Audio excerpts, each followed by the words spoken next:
During my final sleepless night at St. Augustine's, the wind battered the window pane, singing the same violent song I had dreaded since childhood. For more than 10 years, I had jolted awake in a cold sweat, haunted by dreams of funnel clouds, shredding cornfields, and erasing everything I held dear. I had no idea that on this particular night, the gale outside was actually a messenger. That sound wasn't just a threat. It was my legacy, my remedy, and my map back to the living. My name is Callum Lindbergh, but everyone just says Cal. This is the account of how a rusted, silent turbine, stationary for 30 years, taught me the truth about bloodlines, terror, and the strength we find when we stop fleeing. The flavor of that last morning at the shelter still sticks in my throat, congealed instant oats and chalky milk that refused to mix. It was the standard culinary experience for a ward of the state. However, that Tuesday in March felt distinct. Having turned 18, I was officially expired goods. Mrs. Peaton kept her eyes on her desk as she shoved a black garbage bag toward me. My entire existence was packed into that plastic sack.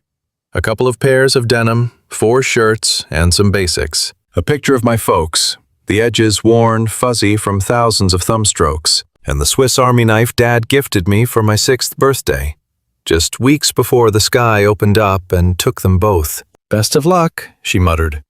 It was a robotic phrase from a woman who had processed hundreds of kids just like me. I didn't blame her. You can't draw water from a dry well, and her empathy had evaporated years ago. I stepped out onto the pavement with $73 to my name and 0 direction. The March chill sliced through my jacket, tightening my chest.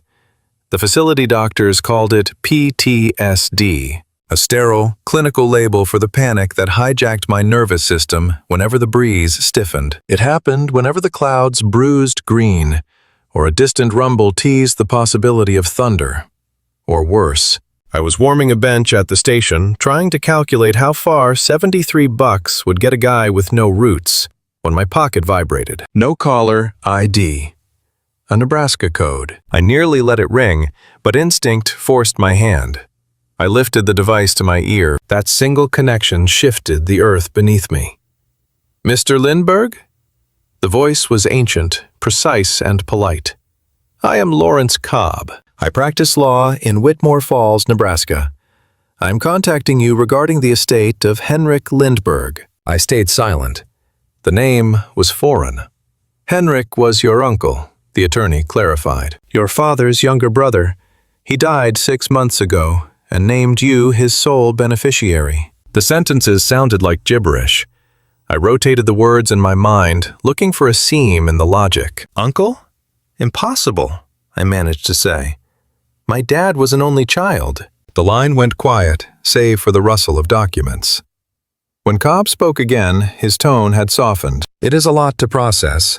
The brothers had a falling out before you arrived. They never fixed the rift, but Henrik kept tabs on you.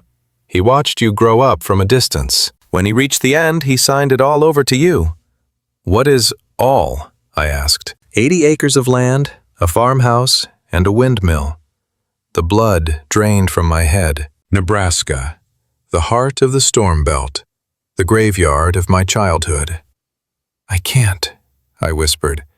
"I can't go back there." Cobb paused, letting the silence hang before delivering a message that would stick to my ribs. "Son, Henrik left a note. He knew about the terror. He said you would get it. He wrote that sometimes the only way out of the storm is to walk straight into it." Have you ever received a message that completely rewrote your history? A call or letter that changed the foundation of who you are? I'd love to hear your experience.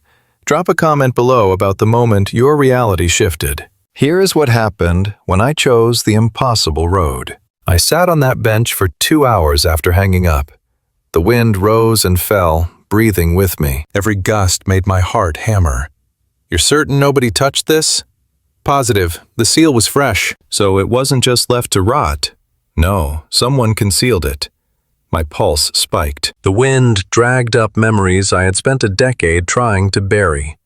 6 years old, huddled in a dark closet while the world roared. I recall the noise vividly.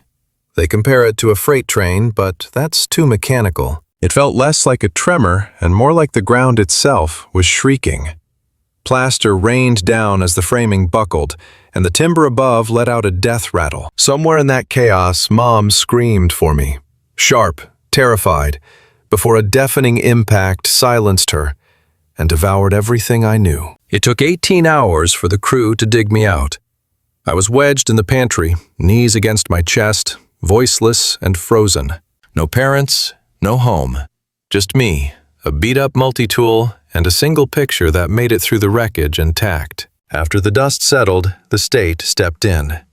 I bounced through 7 houses before I aged out of the system. I was a temporary guest everywhere I went. Folks couldn't handle the anxiety, and the kids sharing my room usually asked to move once the night terrors started. A 3-week placement ended because I trashed a cellar during a heavy rain. In my head, the storm had returned to kill me, and I wasn't going down without a fight. Solitude became my only reliable companion. I stopped banking on stability or affection.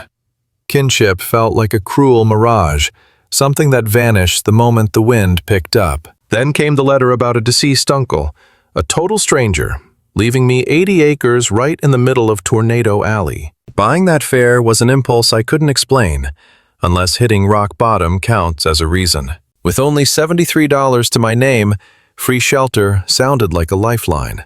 Or perhaps I was just sick of letting fear dictate my geography. You can't escape your own memory forever.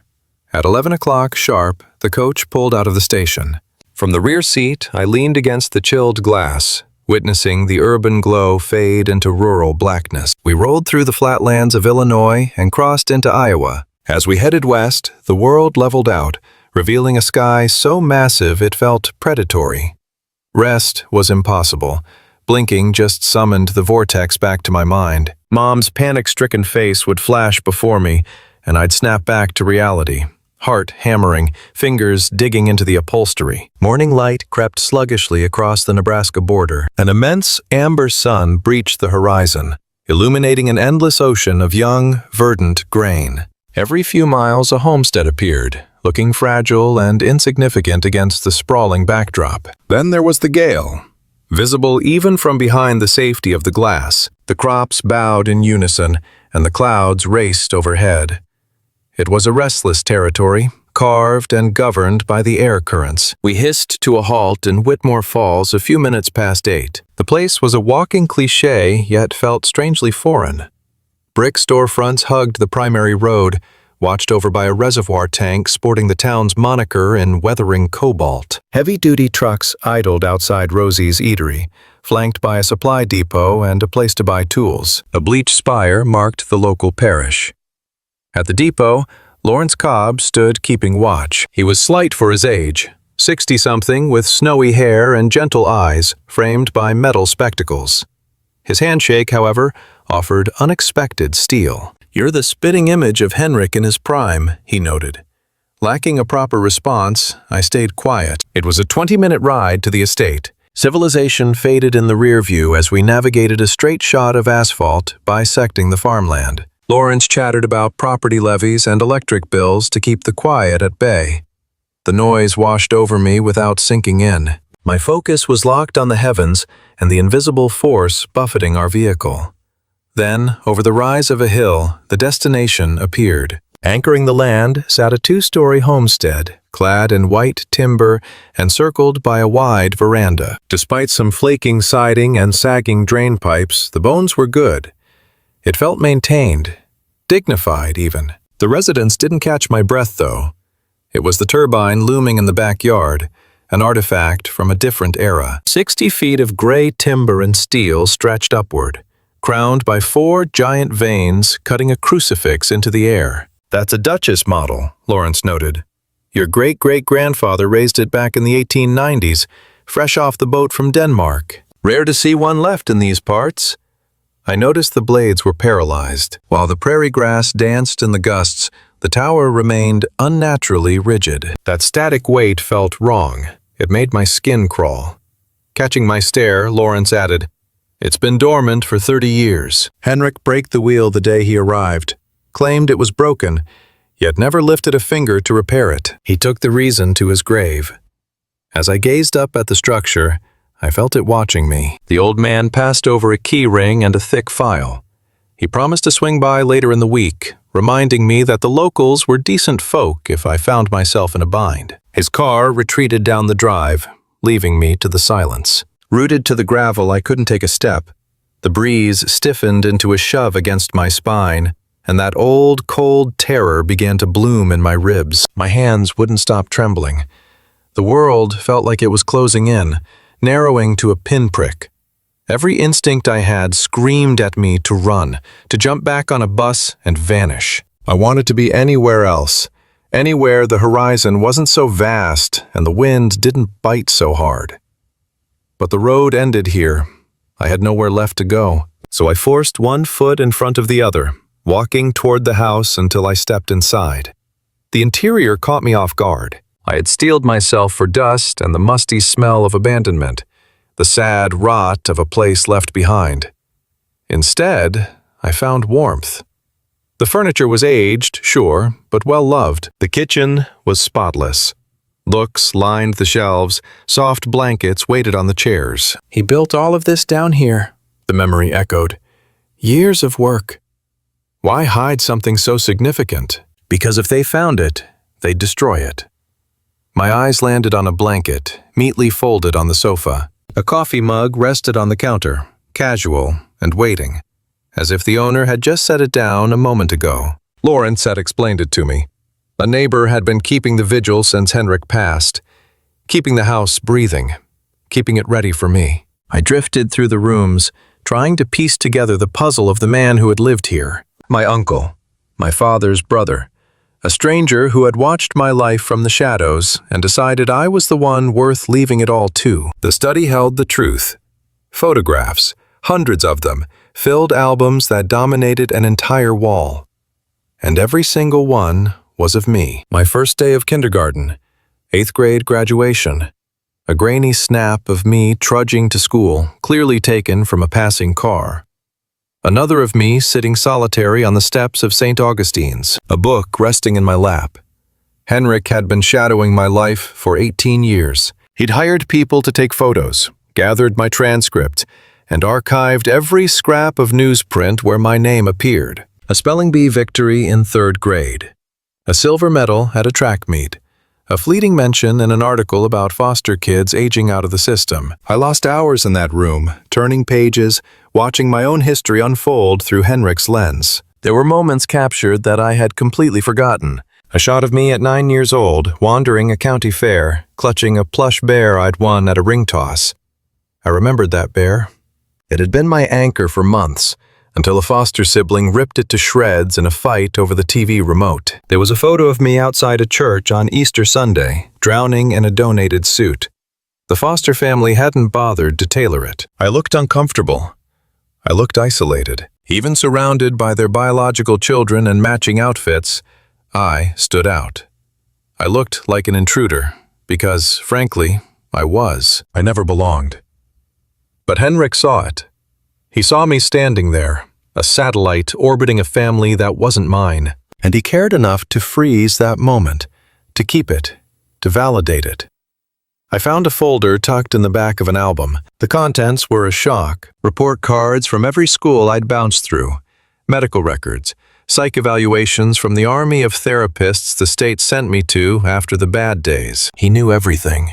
The panic attacks, the nightmares. He knew about the time I was hospitalized after a thunderstorm triggered a dissociative episode so deep I didn't recognize my own face for 3 days. And still, he wanted me. That was the piece that didn't fit. Everyone else who had peeked behind the curtain and seen the damage had eventually walked away. Foster parents, caseworkers, the few tentative friends I'd made before the next transfer. They all left. They all decided I was too much trouble, too broken, too difficult to love. But Henrik had seen it all, documented every scar, and still wrote a will, leaving me his entire world. Why? I found the answer in a journal, wedged behind the albums. His handwriting was tight and disciplined, filling the pages with strategy and heart. March 15th, 2019. Callum turned 15 today. I tried to send a birthday card through a private investigator, but the group home rejected it. Unknown sender, they claimed. It was policy. They said it was for the boy's protection. I wanted to scream that I am his family, that I am the one trying to protect him, that every day he remains in that system is another day I have failed him. But I stayed silent. I hung up the phone and went back to work. The turbine designs are progressing. If I can prove the efficiency gains, maybe someone will finally listen. Maybe I can make enough to hire a legal team that can tear through the red tape and bring Callum home. He is out there, alone. I know it. And I am alone here. Two Lindberghs separated by a lie and a legal system that doesn't give a damn about family. But I won't give up. I will never give up. I closed the journal, my hands trembling again. I sat on the floor of the study, surrounded by the mosaic of my life, and I wept. For the first time in years, I let go, because someone had been watching. Someone had actually cared. Someone had carried my name in their pocket when the rest of the world had let it drift away. But why the silence? Why no contact? Why wait until his heart stopped to tell me mine still mattered to him? Sleep was impossible that first night. God knows I tried. I lay in the hollow Henrik had left in the mattress, staring up, listening to the old house settle. Every pop of the timber made me flinch. The wind buffeting the glass sent my pulse racing. Then, at 2:47 in the morning, a sound jolted me upright. A groan. A rhythmic, creaking complaint that seemed to bleed from the walls themselves. I went to the glass and peered into the void. The windmill was alive. Its massive arms swept through the moonlight, steady and purposeful, defying the stillness of the air. The night was dead calm, not a breath of wind. Yet the machine turned, groaning like an old giant waking from a century of sleep. Panic hit me like a physical blow. Suddenly, I was 6 years old, huddled in a closet, the roar of the tornado drowning out the world. My chest tightened. The edges of my vision bleached out. I slid down the wall to the floorboards, knees to chest, hands clamped over ears, rocking while the wheel turned and turned. I lost track of time. An hour, maybe 2. Finally, the groaning ceased. The windmill stilled. Eventually, I uncurled, forced my shaking legs to stand, and checked the window again. The blades were frozen. The night was quiet. But then I saw it.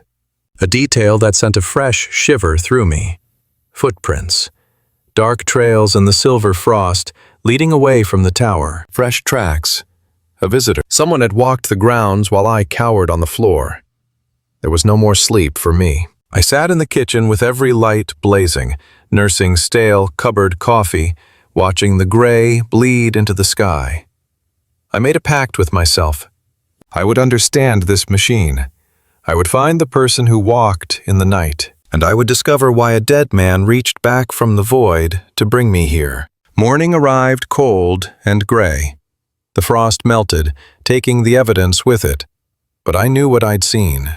They were real. Jacket on, I headed for the windmill.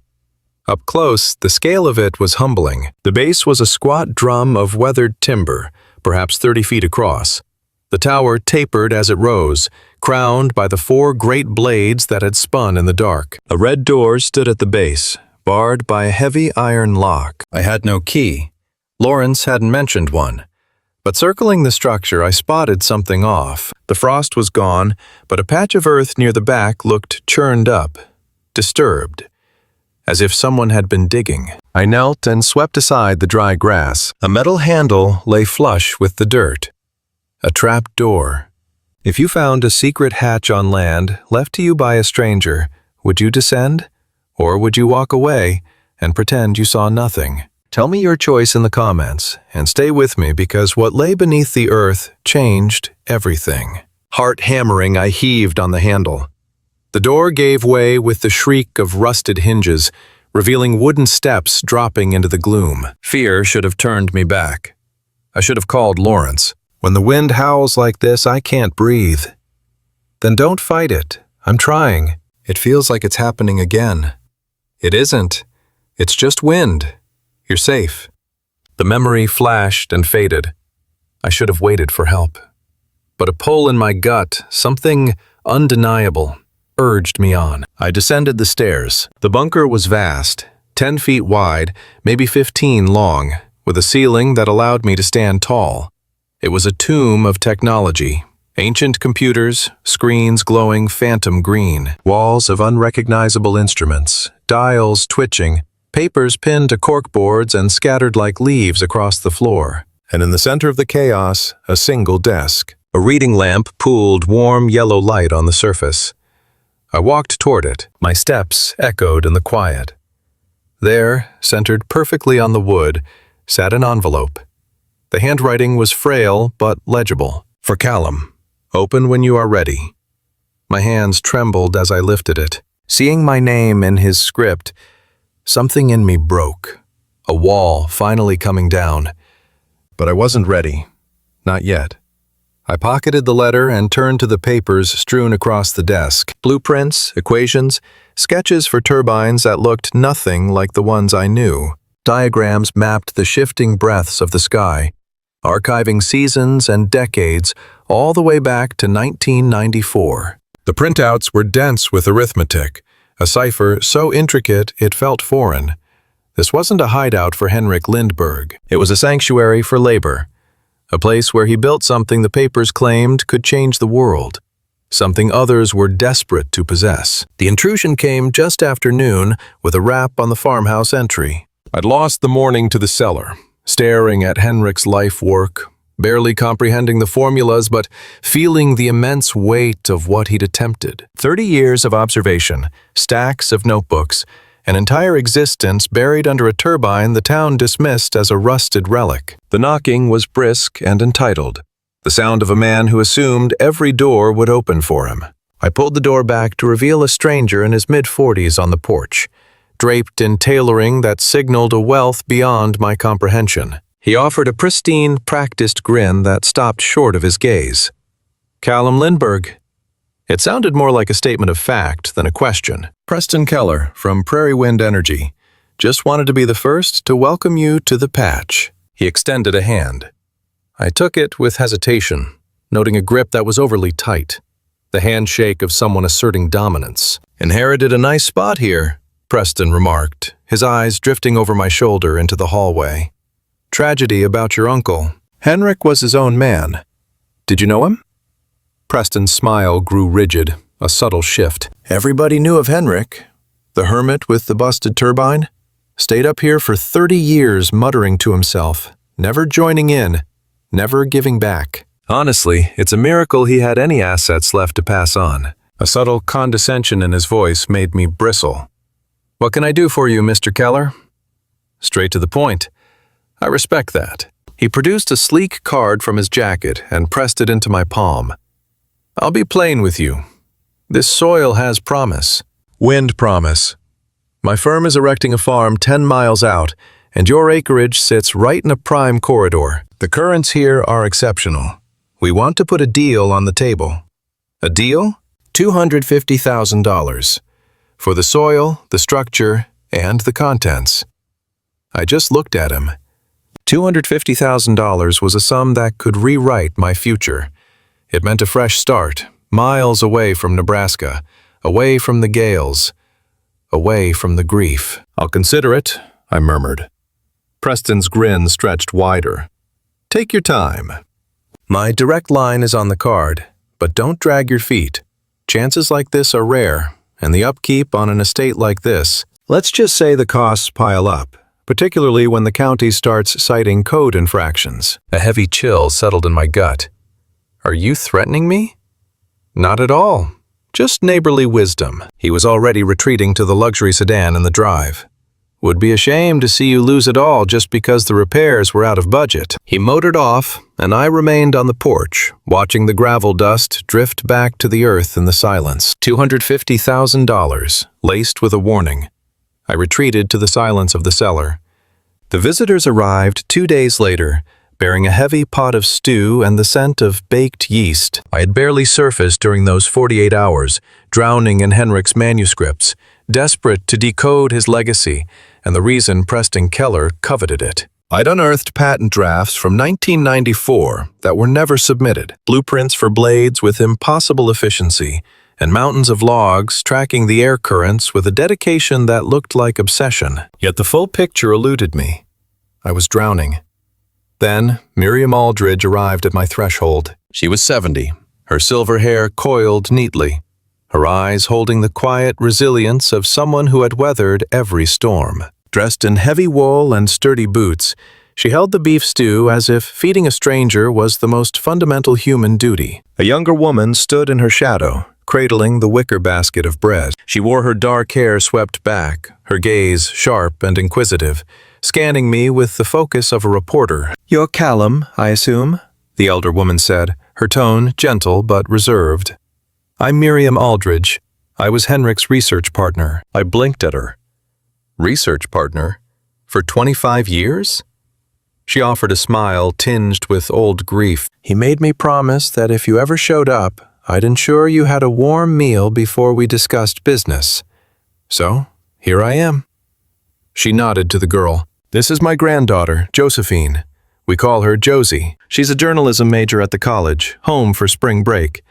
I hope you don't mind the extra company." Josie offered a small smile and lifted the basket. "Grandma thought you might be starving." To be fair, I was intrigued. She's told stories about Henrik and this tower my whole life. I accepted the bread, fumbling for words. I wasn't accustomed to strangers bearing gifts and kinship. I wasn't accustomed to company at all, but they carried a genuine warmth that made the hollow farmhouse feel a little less desolate. I stepped back and waved them inside. Miriam navigated the kitchen like she'd built it herself, which I suppose was close enough to the truth. She fired up the stove for the stew and laid out the silverware, keeping a comfortable silence until we were all settled behind steaming bowls. "He never stopped talking about you," she said finally. "From the moment I met him, his brother's boy, the survivor."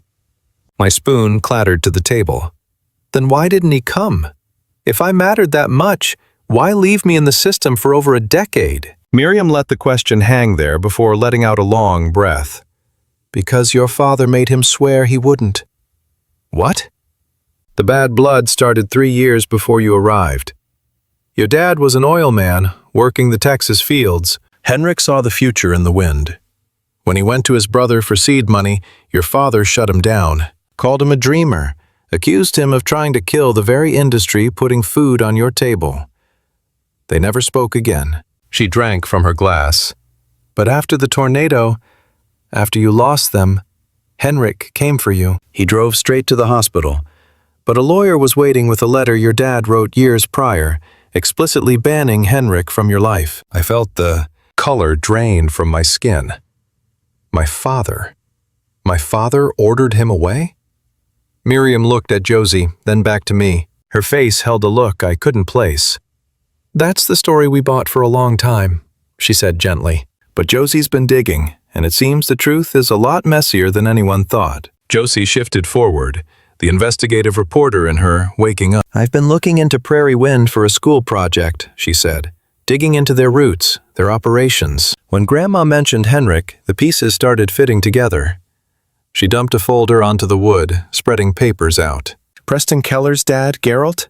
He and Henrik were partners back when wind energy was just a theory. They shared a lab in the late 80s. Then, in 1993, Geralt walks out and starts his own firm. 12 months later, he's filing patents for tech that looked identical to Henrik's work." She tapped a document. "I found proof Geralt bribed clerks to stall Henrik's filings. By the time Henrik caught on, Geralt had already cornered the market." My fists tightened on the table. "He stole it." "Every last bit," Miriam whispered. 30 years of work. Henrik spent the rest of his life gathering proof, saving every receipt, every note. But Geralt had the capital and the connections. Henrik just had a windmill. "This farm is a money pit. You're not here for charity. I'm offering you an escape. You're scared of what's buried here." "And the truth." Josie produced another sheet. "Geralt died 5 years back, heart failure. But on his deathbed, he confessed everything to Preston. The theft, the isolation, all of it. She paused, meeting my gaze. And the letter. The one supposedly from your dad. What about it? I found the original in the archives, ran it past an expert. Your dad didn't write that, Cal. It's a fake. Geralt forged it right after the funeral. He had to ensure Henrik never reached you. Never told you who really built that empire. The floor seemed to drop out from under me.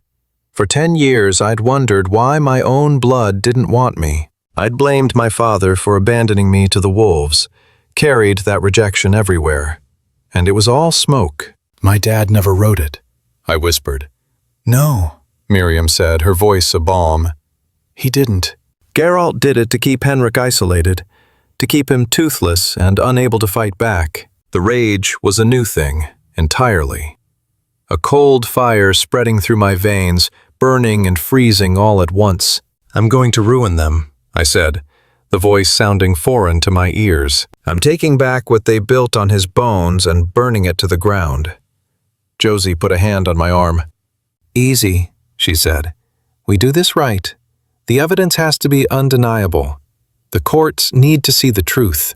If we go in half-cocked, their lawyers will bury us. She was right. I knew it, but the fire didn't die. It just sank deeper, hardening into something permanent. I could wait. I would be smart about it, but I wouldn't let it slide. The Kellers were going to pay. I questioned Miriam about the midnight churning of the turbine, the mechanical groans that had kept me awake in terror during my first hours at the homestead.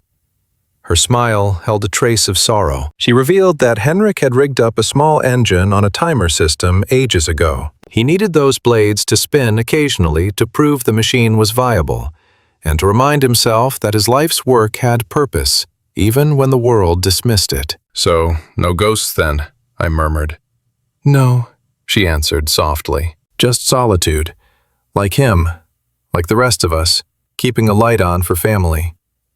It wasn't supernatural, yet the reality felt heavier, more profound than any haunting. That old windmill spun in the blackness simply because Henrik refused to let the dream die. As the visit wound down, Miriam pressed a small rectangle of cardstock into my palm. It bore. He is expecting your call, she urged. Henrik sent him the data years back. Vance knows everything. He's ready to step in. I gripped the card tight. My fingers shook. Why? I demanded. Why stick by him all that time? And why help me now? Silence hung between us. When she finally answered, the words were fragile as glass. Because of love, she confessed. For 25 years we loved each other, but he wouldn't commit. He wouldn't allow himself that joy. He felt he had to fix the past first. He had to find you. She rose, smoothing invisible lint from her jacket. I swore to him at the end. I promised to guide you, to ensure you saw the full picture. And I swore I'd stand by you when you opened his final message. The envelope in my pocket seemed to gain mass instantly. I can't, I choked out. Not now. She understood. Take your time. I'm not going anywhere. If you have stuck with me this long, I want to know. Have you ever found out someone loved you from the shadows, seeking you out for years while you remained oblivious? Have you ever discovered your entire reality was built on a fabrication? Hit that subscribe button and drop your experiences down below. Your words could be the lifeline another person is searching for. But back to the story. A different kind of battle was brewing. The following week was surreal. For 18 years, my survival strategy in the foster system had been total obscurity. Being seen meant being hurt. Standing out painted a target on your back for bullies or overwhelmed parents needing a scapegoat. The administration treated us like logistics issues, viewing personality quirks as defects to be suppressed rather than human traits to be nurtured. I became a master of camouflage, speaking only when required, eyes on the floor, hopes crushed into dust. But Whitmore Falls offered no such cover. I was exposed. Everyone had a take on the heir to the eccentric's estate, and they weren't shy about telling me. Some offered grace. A grandmother at the market shoved a jar of preserves into my chest, recalling how Henrik patched her shingles one freezing winter for free. A local grower gripped my hand, swearing my uncle was the first to show up during harvest when labor was short. But the welcome wasn't universal. I felt the stares on Main Street, heard the muttered judgments from folks who bought Preston Keller's lies. One guy physically dodged me on the sidewalk, acting like my uncle's bad reputation was an airborne virus. Miriam steered me through the town's history. She brought me to the diner where Henrik had his Sunday ritual. Like clockwork, 2 eggs, runny, bacon, and toast smothered in strawberry jam. We visited the library where he'd pored over meteorological data long before the digital age made it easy. I met Edith, the librarian, who held a soft spot for him. She maintained a collection on green power solely for his benefit, even though nobody else touched them. Each anecdote fleshed out the ghost of the man who tried to be my father. A genius who stumbled over small talk, preferring math to social gatherings. He possessed a wit most missed, but Miriam claimed he could leave her breathless with laughter. He was impossibly obstinate, chasing his scientific proofs when the town called him a fool. And his heart was secretly vast. He aided those in need from the shadows, never seeking applause. I think we would have gotten along, I admitted to Miriam as twilight settled over the farm. You would have adored him, she corrected. And he loved you. That's the heartbreak. All that affection, unspent. 7 days later, the county official pulled into the drive. The following days blurred together as I immersed myself in the archives with Miriam and Josie, barely scratching the surface of Henrik's monumental legacy. I reached out to Dr. Theodore Vance at the university, and even through the phone line I could hear his professional composure crack with exhilaration as I detailed the discovery. His mind immediately jumped to logistics, planning to deploy a squad of post-grad researchers to catalog the findings for academic publication. He was determined to drag Henrik's genius out of the shadows. But I had a more immediate problem: surviving the wrath of Preston Keller. The threat arrived in the form of a gaunt county inspector, a man in his 50s wielding a clipboard like a weapon and wearing a permanent scowl. He circled the windmill like a vulture, exhaling theatrical sighs and clicking his tongue against his teeth to signal impending doom. Structural instability, he declared, reciting a litany of decay from rotting timber to failing supports.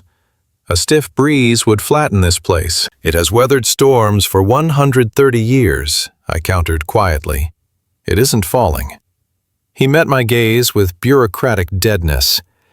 I am filing for immediate condemnation. You have 30 days to bring every inch up to modern code, or bulldoze it to the ground. Fail to comply, and the county will demolish it at your expense. I held my ground. Who signed the order? Excuse me? You didn't just stumble upon a remote homestead from 1894 by accident. This was a targeted hit. Who made the call? A flush of anger crept up his neck. I resent your tone, and I won't be intimidated by a squatter. He thrust the paperwork into my chest, forcing me to accept the violation. 30 days, he barked, before retreating to his municipal sedan and speeding off. I remained in the driveway, clutching the dossier of fabrication, scanning a list of demands designed to be unachievable. It became terrifyingly clear that this was merely the opening salvo. Keller wasn't limiting himself to bureaucrats. He would weaponize the entire legal system to erase Henrik's history before I could secure it. But the corporate tycoon failed to understand the resilience forged in the fires of the foster care system. He didn't know I was raised to thrive on scarcity, to battle for leftovers, and to withstand psychological pressure that would shatter the average citizen. He saw a frightened boy looking for a quick payout.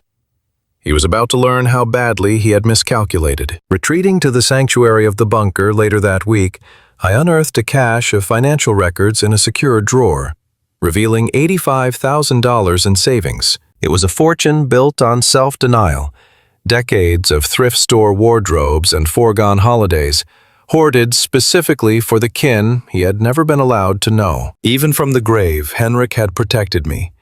The funds were already designated in my name. $85,000. Does the height frighten you? Terrified. Then return to the ground. No, I can't run away now. You have nothing to prove. I realize that.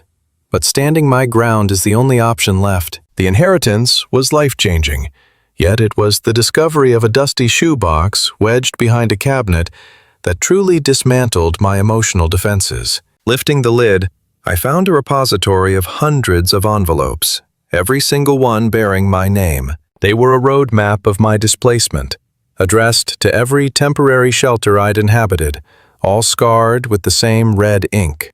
Return to sender. Unknown. Not at this address. For 10 long years, Henrik had been screaming into the void, penning a letter every single month without fail. And every single month, the Postal Service returned them. I was a ghost in the machine, shuffled between homes faster than his love could track me down. My hands trembled as I tore open a random envelope. Despite the yellowing paper and fading script, the message cut through time with agonizing clarity. Dear Callum, we have never met, but I am your uncle, your father's brother. I am writing to tell you that you do not walk this earth alone. You are in my thoughts constantly. I am putting aside every penny so that when you are of age, I can bring you home to Nebraska. We can finally be a family. I know the storms frighten you, and I understand that fear. But let me show you that the wind is not a monster. It is energy. Wind is the breath of the world. One day I hope to share that wonder with you. Until then, never forget that you are cherished. I collapsed onto the cold concrete, overwhelmed by the image of my uncle sitting in this very spot, surrounded by a mountain of affection that had nowhere to go. The grief washed over me until I was completely hollowed out. It is a heavy thing to realize that while you felt abandoned, someone was desperately reaching out, month after month, only to be blocked by silence. I needed time to simply breathe and let that reality settle into my bones. If this journey speaks to your soul, please share it with those who feel isolated. Remind them that solitude is often an illusion. Dr. Vance dispatched his graduate students the following week, and they established a base in the bunker, cataloging the contents with the reverence of archaeologists uncovering a lost civilization. Miriam became a fixture at the site, translating Henrik's eccentric shorthand and clarifying his methodology for the academics. She provided the context that raw data could not, bridging the gaps in his written records. Meanwhile, Josie relentlessly pursued the investigative angle, unearthing the tangled roots of the Keller family's corruption and the theft of Henrik's life's work. Whispers of the scandal began to ripple outward, breaching the borders of our small town. As for me, I became a student of the air, mastering the language of aerodynamics, gear ratios, and the elegant physics of harvesting power from the sky. I began to truly grasp the brilliance of Henrik's mind, realizing he'd found answers where everyone else saw nothing, and that his blueprints were decades ahead of the rest of the world. Yet the most profound wisdom didn't stem from dusty textbooks or technical diagrams.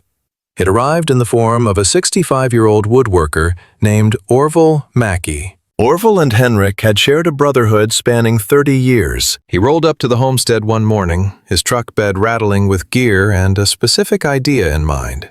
"Your uncle taught me the ways of the wind," he stated. "Now, let me teach you." "I don't follow," I replied. Orville gestured toward the turbine. "That steel skeleton hasn't spun a single rotation in 30 years, he noted. Henrik locked the brakes the very afternoon he found out the Kellers had pilfered his designs. He couldn't stomach watching it dance. But the waiting is over. It needs to breathe again. That old, familiar vice tightened around my ribs. The wind. "I understand," Orville said softly. Henrik spoke of the storm, your folks, and the terror you hold on to. He rested a palm on my shoulder, his touch steady and grounding. "The breeze didn't take your family, son. A cyclone did. And a cyclone is just the atmosphere throwing a tantrum, losing its way. But the air itself? That is life. It scatters the seeds across the plains. It drives vessels across the deep. It has kept humanity running for millennia. Your uncle dedicated his existence to showing folks that the gale is a blessing, not a plague." I refused to accept it, shaking my head. "You don't get it. When the gusts pick up, my lungs shut down. My mind goes blank. I'm instantly transported back to that dark cupboard, hearing my mom scream my name." Orville dipped his chin. "I know. he replied. That is precisely why you must learn. Not to erase the fear, but to comprehend it, to stand before it and discover what lies on the far side of the fright. He motioned toward the pasture rolling out past the homestead. Walk with me, he urged. There is something you need to see. We trekked into the open acreage, leaving behind the safety of walls and the silent turbine, finding a spot where only turf, the heavens, and the relentless Nebraska draft existed. Plant your feet here, Orville commanded. Just stand. The air shoved at my chest. My pulse skyrocketed. Terror began scratching at the corners of my vision. My fingers trembled uncontrollably. Just breathe, Orville coached. Don't struggle against it. Just breathe. I made an attempt. The gusts intensified. The prairie grass bowed and danced all around me. The noise flooded my head. That thundering whoosh mimicked the twister too closely, sounded too much like the end of everything. My legs itched to bolt. Every cell in my body screamed for flight. Yet, I remained. Shaking, petrified, I stood there. I allowed the current to sweep over me. I let it batter me. I let it pass right through me. And gradually, agonizingly slowly, the dread began to loosen its grip. It didn't vanish. It remained, a tight spring in my chest, waiting to snap. But for the first instance since I was a boy, I refused to let it drive me. For once, I held my ground. Orville observed me with a look that bordered on pride. That right there is step one, he stated. The first of a long road. But you took it.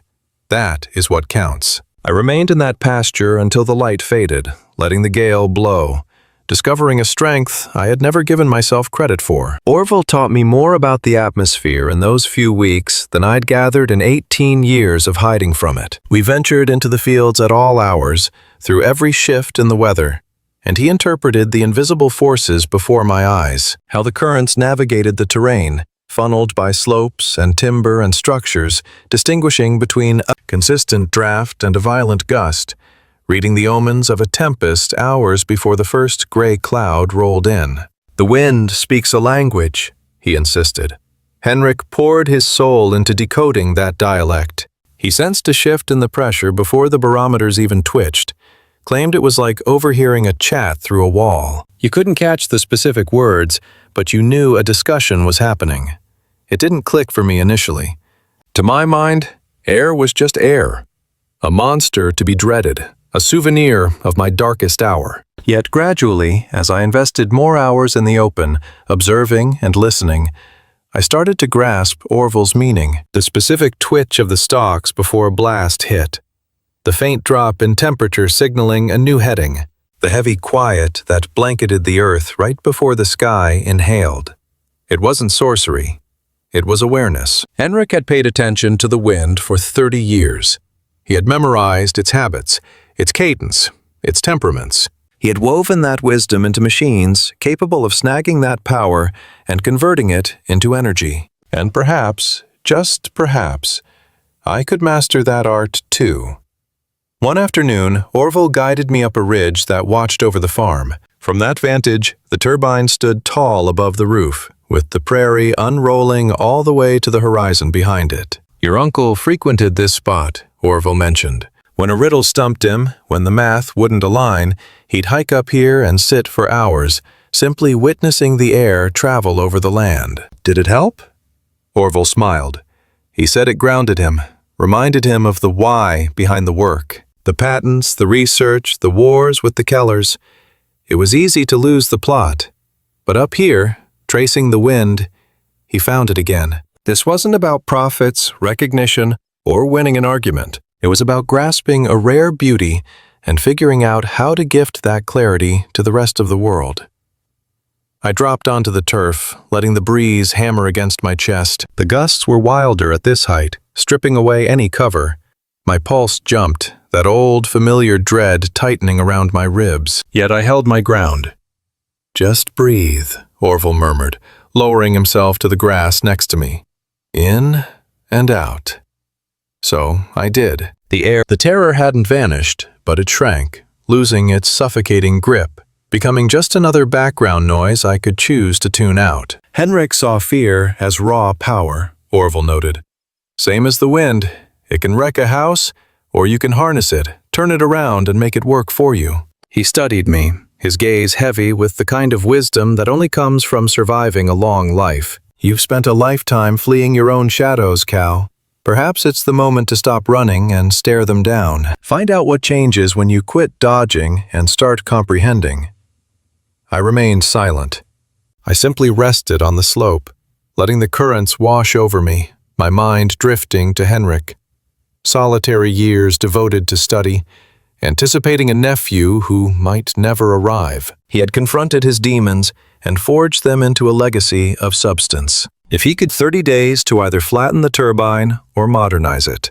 30 days until the county bulldozers rolled in, sending me the invoice for erasing Henrik's life's work. Orville was the one who eventually carved out a path forward. He arrived at the homestead one dawn, clutching a document. A petition, he explained, passing it over.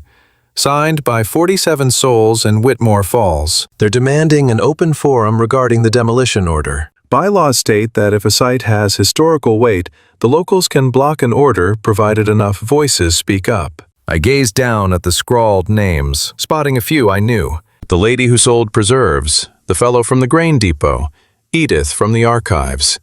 The rest were total strangers, folks who didn't know me from Adam but signed because Orville asked. Why bother helping? I wondered aloud. Orville gave a slight lift of his shoulders. People in these parts hate a bully. Preston Keller has been stomping around like a king for too long. Ideally, someone finally shoves back. The hearing was scheduled for 2 weeks out. The showdown happened inside the municipal hall. Keller attempted to steer the story, painting himself as the benevolent protector of public welfare. He failed to predict that the community was exhausted by his intimidation tactics. The venue was standing room only. Laborers in denim, shopkeepers in pressed shirts, and old couples who had weathered decades in this valley. The whole town turned out to witness the collision between the drifter and the tycoon who held the county's economy in his fist. Preston took the floor first. He spoke of financial growth, employment rates, and the horizon of green power. He cast himself as a pioneer, a provider of livelihoods, a saint who only sought the town's prosperity. Then he pivoted to me. Young Mr. Lindbergh has been saddled with a site that is, quite honestly, a danger to us all. That turbine is a death trap. Inspectors have logged a laundry list of infractions. Instead of cooperating, he's dug in, gambling with your safety. He took his seat to a few polite claps. I rose, my knees feeling like water, my chest hammered. But I remembered Orville in the pasture, coaching me to breathe. I pictured Miriam and her cache of correspondence. I focused on Henrik, who had waited 30 years for this specific instant. I recalled my mother calling out to me just before the storm snatched her away. Then I found my voice. Mr. Keller isn't entirely wrong, I began. I have no deep roots here. I arrived a few weeks back with $73 and a duffel bag, fresh from a lifetime in foster care. I never met my uncle. I didn't even know I had kin. I paused, letting the silence carry the weight. But I am catching up. I'm discovering who Henrik Lindbergh was, a man who dedicated 30 years to that tower. Not out of madness, but out of brilliance. I am studying the systems he engineered, innovations that could have changed the face of wind power decades ago. And I am learning about the thief who pilfered that genius to build a kingdom. A pin-drop silence fell over the crowd. Preston's grin turned to ice. I have the proof, I went on. 30 years of journals, dated, witnessed, and verifying that every design Prairie Wind Energy has utilized since the 1990s belongs to my uncle. I hold records demonstrating that Preston Keller's father paid off officials to bury Henrik's filings. I have the documents right here proving Gerald Keller fabricated a letter in my late father's name, a cruel trick to keep Henrik isolated and stripped of his ability to fight back. Preston leaped from his chair. "This is ludicrous," he barked. "You're listening to the fantasies of a troubled kid who—" But I didn't let him stop me. "You don't need to take my word for it," I countered. Professor Theodore Vance from the University of Nebraska has already verified every single page. His researchers have spent weeks cataloging this trail. The reality is surfacing, Mr. Keller. Now you have a choice to make. Do you want to be the man who finally stepped up to fix this, or the one who crashed and burned trying to bury it? I stood my ground in that packed hall, staring down a man who possessed wealth, influence, and networks I couldn't even fathom. Part of me truly believed I was about to fail, that Henrik's entire legacy was destined to fade into nothingness. But grace often arrives when we least expect it. Have you ever felt that sinking feeling of total defeat, only for a stranger to suddenly catch you? Let me know in the comments. I'd love to hear your story. That is quite enough. A voice cut through the tension from the rear of the auditorium. Miriam Aldridge rose from her seat, the overhead lights shimmering on her silver hair. She moved down the aisle with a quiet dignity, clutching an old, worn suitcase I didn't recognize. I spent 25 years at Henrik Lindbergh's side, she announced, her words crisp in the silence. I saw every test, I countersigned every lab journal, and I possess the one thing Mr. Keller prayed would stay buried forever. She laid the suitcase on the front table and unlatched it. Correspondence, she whispered. Hundreds of letters Henrik wrote to his nephew over the course of a decade. Every single one sent back, marked undeliverable, because someone ensured they never reached their destination. She withdrew a heavy manila folder.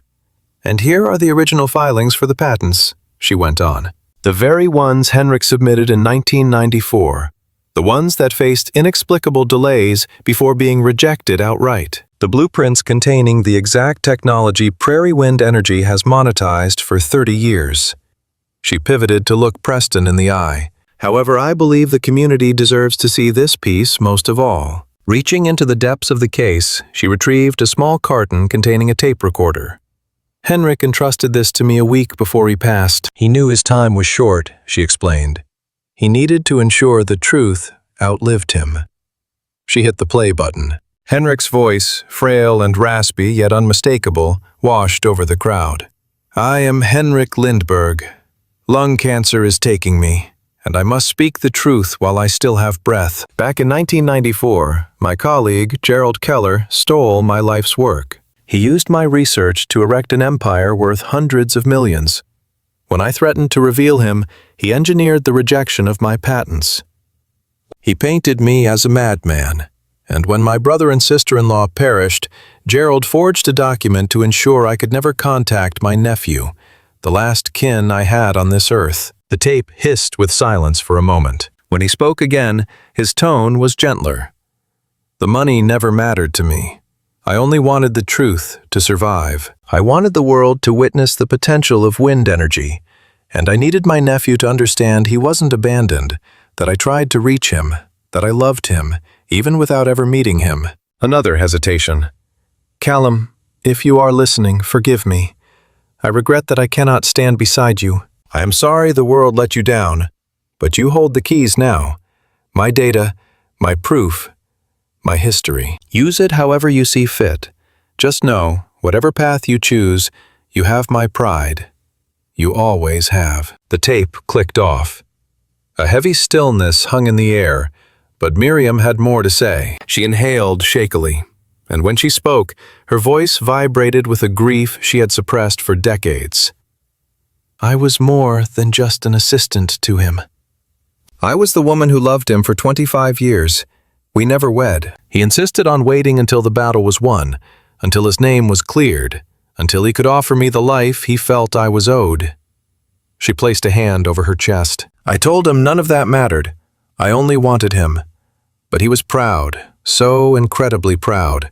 He needed to fix the broken parts of his life before allowing himself joy. Tears traced paths down her cheeks, yet she did not falter. I saved those journals because they document his brilliance, but I also saved them because his handwriting covers every page. Each sheet is a fragment of him that I can still touch, and I refuse to let anyone erase what he sacrificed his life to build. She turned her gaze to Preston one last time. Your father robbed the man I loved. He stole Henrik's chance at a family. I will not permit it. I glanced at Preston Keller. All color had drained from his face, his fists balling up at his sides. Our eyes locked for a heartbeat, and I witnessed something new in his expression. Pure terror. He spun around and marched out of the hall, and I realized the momentum had finally shifted. The fallout from the meeting was immediate and chaotic. Preston's legal team flooded the courts with motions, desperate to stall what was coming. For a fortnight, I was bombarded with daily correspondence threatening legal action and financial ruin. Yet the atmosphere in Whitmore Falls had transformed. Residents who heard Miriam speak couldn't keep the truth to themselves. The audio tape containing Henrik's dying confession circulated through town, playing in every home and shop. Overnight, the entire community formed a consensus regarding the Kellers, the fraud, and the young man seeking restitution. Hand-painted signs appeared in storefronts. "We back Henrik. Vindication for the Lindbergh family. Our future lies in the wind." It felt as though the locals finally had permission to voice the suspicions they had harbored for decades. 3 weeks following the town assembly, the directors at Prairie Wind Energy convened a frantic emergency meeting. When they adjourned, Preston Keller was out as chief executive, and the corporation pledged total transparency regarding the old patent inquiry. I rested on the farmhouse veranda when Josie arrived with the update. "It is finished," she told me. "They want to settle. Council is already hammering out the details." I asked what came next, and she just grinned. "The choice regarding your uncle's heritage falls to you. Those patents will be officially recognized as his. His findings will see the light of day. Plus, Prairie Wind owes back pay for every single generator they constructed based on his blueprints." She waited a beat to let the magnitude hit me. "We are looking at millions, Cal. Wind farms nationwide have run on his tech for 30 years. I gazed at the dormant turbine silhouetted against the waning sun. "The cash doesn't matter to me," I murmured. "I realize that." Josie squeezed my hand gently. "It is one of your best qualities." After a moment, I spoke again. "I intend to complete his work. Beyond the legal wins and the checks, I need to transform this land into a legacy that would honor him. A hub for study, where folks can come to understand renewables and the clean future Henrik envisioned." The turbine had remained motionless for 3 decades, braked by Henrik the moment he discovered the theft. He refused to watch it function while his principles and trust lay in ruins. It stood as a shrine to his sorrow, a marker of loss. Now it needed to rotate once more. Orville spearheaded the repairs. Woodworkers traveled from 3 counties over, offering their labor and lumber for free. Engineering undergrads arrived to inspect the gears. Miriam ran the show like a field marshal, while I began my ascent. Day by day, I pushed myself further up the structure. I started at the foundation, reached the first deck, and tackled the slender rungs of the primary spire. Every movement was a war against the panic lodged in my ribs, yet every rung conquered was a triumph. The gusts battered me, tugging and shoving as if to throw me off, but I maintained my grip.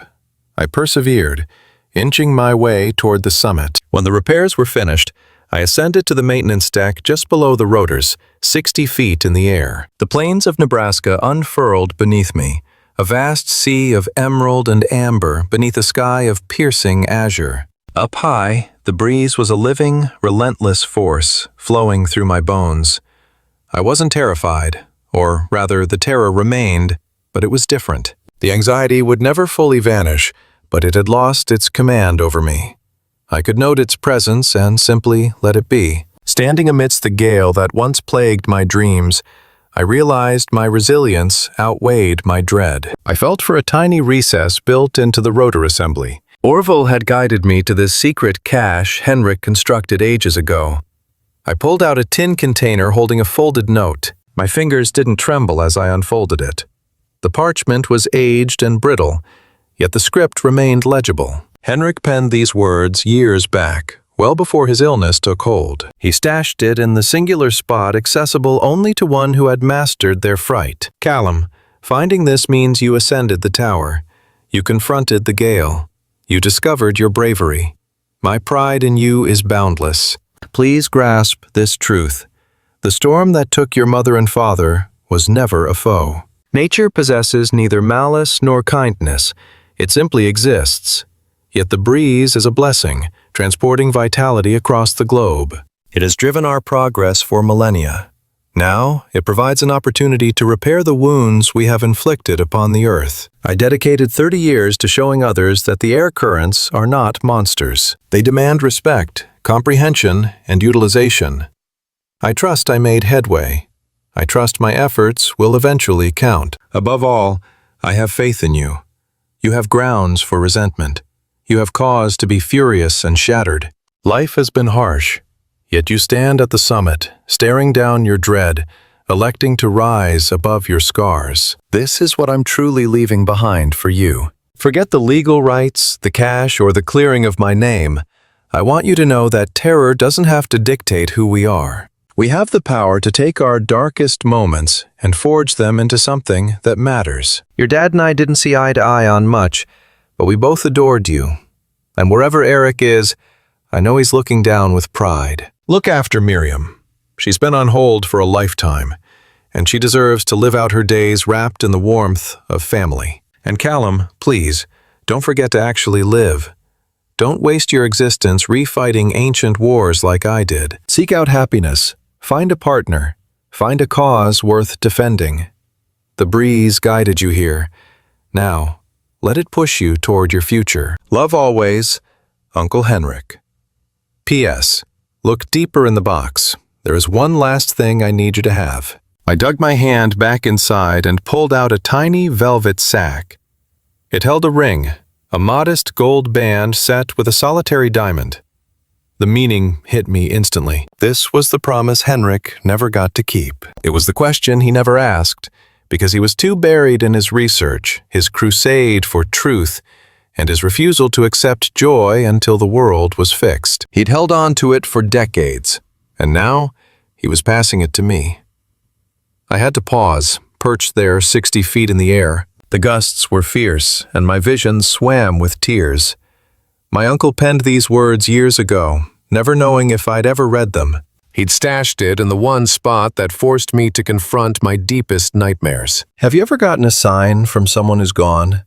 A handwritten note, an old recording, something left specifically for you to find. Those tokens are priceless, proof that affection outlasts death. I'd love to hear your stories in the comments below. I made my way down the ladder, gripping the letter in one fist and the ring in the other. Miriam stood at the base, her eyes glistening, fighting back the emotion. He wanted this to be yours, I told her, tucking the band into her hand. She stared at the gold for a quiet eternity before curling her fingers tight and pressing her hand against her chest. He actually proposed once, she murmured. Back in 1999, I said yes, but he insisted on waiting until the dust settled, until he was vindicated and could offer me the life he thought I was owed. She managed a watery smile. I told him none of that mattered. I only wanted him, but the man was stubborn. So incredibly stubborn. I wrapped an arm around her. He loved you, I said. Right up until the end, he loved you. I know, she whispered back. I always knew. We stood side by side in the shadow of the tower, two survivors missing the same man, finding solace in the silence. High above us, the turbine began to spin. It started sluggishly, then picked up speed. The ancient gears groaned and clicked, complaining after 30 years of dormancy, but they held together. They moved. And this structure, which had been a shrine to sorrow for so long, finally started doing its job. It captured the breeze. It turned air into energy. It woke up. It's been a full year since I showed up in Whitmore Falls with $73 and a gut full of dread. Today, that tower is the Henrik Lindbergh Center for Renewable Energy Education. Learners travel from every corner of the nation to study here, absorbing the breakthroughs Henrik dedicated his life to uncovering. The patents are secure. The legal battles are over. The new leadership at Prairie Wind Energy agreed to royalty payments that will finance green tech research for generations to come. As for me, I'm pursuing an engineering degree at the University of Nebraska. Dr. Vance has stepped up as both a mentor and a pal. Henrik's mission lives on through me, and through every student who walks through our doors. Miriam has settled into the farmhouse for good. We renovated it into a comfortable home for her, fitted with all the modern gadgets she claimed she didn't need but secretly adores. She maintains the garden Henrik started decades back and shares his legends with anyone who stops by. That ring hangs on a chain near her heart, never leaving her side. Josie visits a lot. Maybe too a lot, if you ask Miriam, who just smiles like she knows something. Something is definitely happening between us. It's something I'm learning to embrace.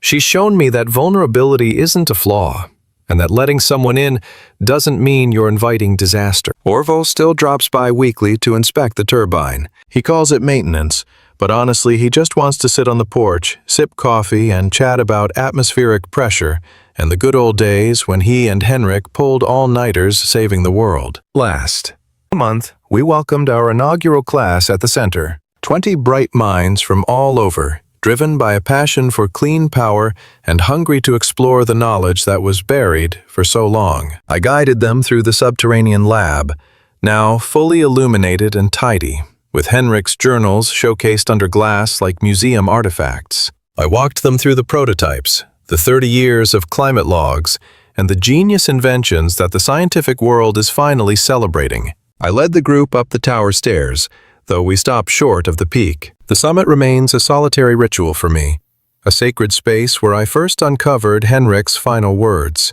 Instead, we paused at the landing 50 feet up, where they could feel the breeze on their faces, watch the great rotors spin, and truly grasp the energy pulsing through this structure. One student, a young woman originally from Oklahoma, began to weep. She had lost her childhood home to a twister at age 12. I felt the weight of her memory. I took her hand and gave her space to let the tears fall. Then I shared the wisdom Orville had passed to me. The wind isn't a monster, I told her gently. It is simply the wind. It has the power to break things, certainly, but it also builds. It lights our houses, drives our industries, and sustains whole societies. It scatters seeds across the earth and pushes vessels across the seas. And if we stop fighting it, it can carry us too. It can guide us back to where we belong. She wiped her eyes and gazed out over the Nebraska grasslands, her face softening with a new realization. It looked like optimism. This is exactly what Henrik envisioned. Not settling scores or proving a point, but simply this: the next generation learning to work with the elements, rather than cowering before them.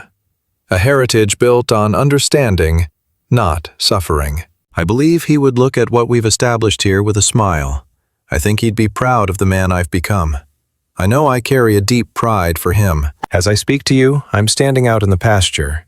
The sun is dipping low over the plains, streaking the sky with violet, rose, and burnt orange. The grain stalks bow in the evening gusts, while the turbine rotates above, rhythmic and unyielding. Its blades slice through the fading daylight. There is heavy weather approaching.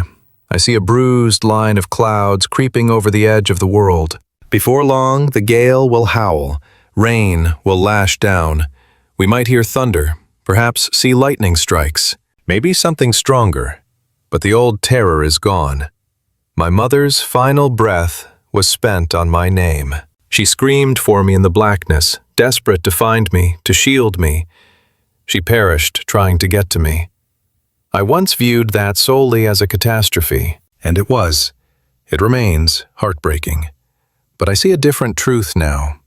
She didn't just call out in panic, she called out in love. Her final conscious thought was of me. Even when the world is ending, affection survives. Henrik held that same love for me, cherishing a nephew he couldn't see, sending snapshots and notes that never made it to my mailbox. He loved me through decades of silence, keeping the faith when it seemed hopeless. He cared enough to bequeath me his entire world, not merely the real estate or the data, but his personal history, his integrity, his bravery. Then there is Miriam, and Josie, and Orville, the folks of Whitmore Falls who opened their arms to me, teaching me the true definition of belonging. For 18 years, I was convinced I walked this earth solo. I lugged around a burden of fear and abandonment I thought would break my back. I couldn't have been more wrong. Solitude was an illusion. I just needed to find the path back to my roots. Thank you for sharing this quiet space with me. If this account resonated with your heart, I'd love to hear from you. Have you ever found kin in strangers? Have you ever stood up to a nightmare you thought would swallow you whole? Did you realize affection was waiting for you the whole time, even when you felt most isolated? Please share your experiences below. Subscribe to the channel for more tales about resilience, fresh starts, and finding your tribe. And keep this in mind, wherever you stand, however lost you might feel, the road doesn't end here. Sometimes the very gale that frightens us is the force that delivers us to safety. The tempest has arrived. Thunder is rolling in the distance. The breeze is stiffening, turning the wheat into a shifting sea. I shut my eyes. I fill my lungs. I allow the air to flow right through me. And for the first time, I am entirely, flawlessly, solidly at rest.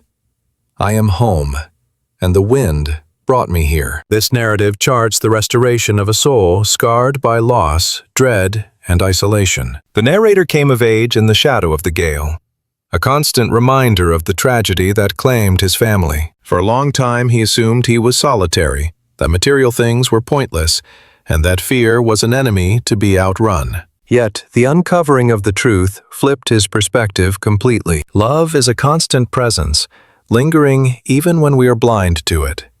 His uncle passed down more than acres or items. He left a spiritual inheritance, the conviction that terror doesn't have to be our undoing. Fear is elemental like the wind, destructive if we fight it during a hurricane, but a source of power if we learn to navigate its currents. When the protagonist tends to his own amidst the blustery plains, scaling the structure that once terrified him, it signifies more than conquering a phobia. It is a restoration of the self. The tale also underscores the weight of honesty and valor. Injustice may persist for ages, but it doesn't vanish on its own. It waits for a witness bold enough to expose it. Ultimately, it reminds us that family isn't limited to genetics, but includes those who choose to remain, to guard, and to keep faith in us. At the end of the day, our identity isn't forged by the calamities we survive. It is built on the grace and grit we show while moving past them. Often the things we once craved the most become the map that leads us back to sanctuary, helping us understand what love and peace truly look like.